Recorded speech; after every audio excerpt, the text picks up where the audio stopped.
exactly opposite that. Because I want him to have to separate these two. So he needs to get this off of this hip, right? And then also, instead of just putting it here, I'll put my foot on the floor. Because now, once he even separates, let's say he separates these, he has to pick his butt up and over that. Right? For him to really separate this, his butt has to be up and over. Rather than here, where you're just pissed off.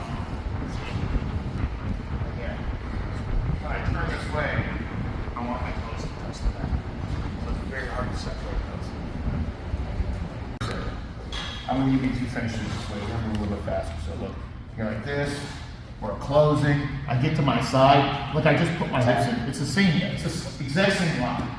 Same lock. I just put my hips in. Right? I'm going to do that one a couple times. I'm going to show you an alternative.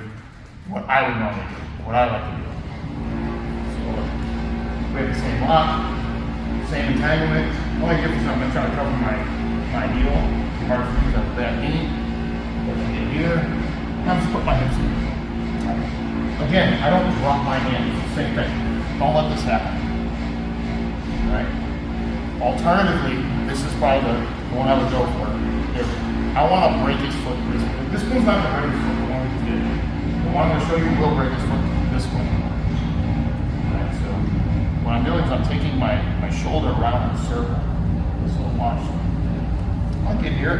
Instead of having this lock, I'm doing this. Right?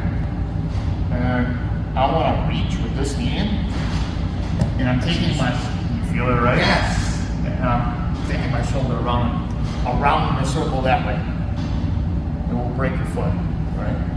So it's like I'm making this a brace here, and then my shoulder is breaking his foot. And this one doesn't take much.